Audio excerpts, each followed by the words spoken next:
A reading from the Gospel of Mark, chapter 15, verses 16 to 24.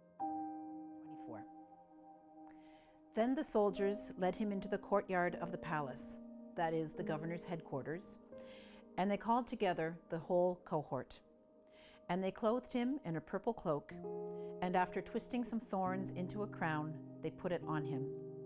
And they began saluting him, "Hail, King of the Jews!"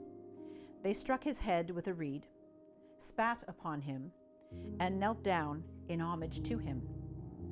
After mocking him, they stripped him of the purple cloak and put his own clothes on him. Then they led him out to crucify him.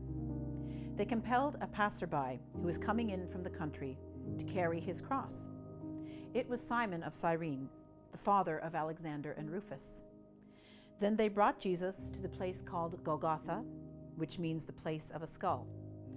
And they offered him wine mixed with myrrh, but he did not take it. And they crucified him, and divided his clothes among them, casting lots to decide what each should take. In this reading from Mark's version of the story of the crucifixion of Christ, we meet Simon of Cyrene, who was a passerby who was compelled or forced by Roman soldiers to carry Christ's cross on his way to the crucifixion. We wonder if this is something that Simon felt good about doing. Could he have refused to do this?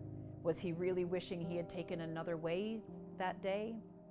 We don't really know, but it is a really good analogy for how God can compel us at any time to do something, and how sometimes we will gratefully do it, but there are many other times where we will pretend that we didn't hear that little voice asking us to do something, or where we might just walk away and hope that somebody else will do it. God can tap somebody else today.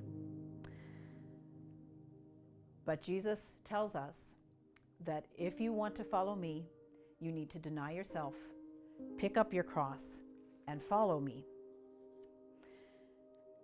And we should try to follow him and always seek to worship him, no matter how difficult or how much of a challenge this might be for us to bear.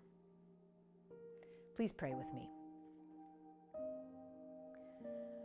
God of power and might, you work through us, but you also often have to work despite us. We turn from the suffering of Jesus and the suffering of others, preferring instead to put our own lives, our own needs, and our own wants first.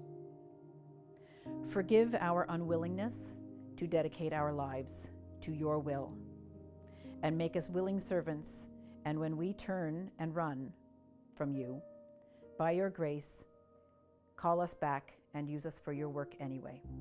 Amen.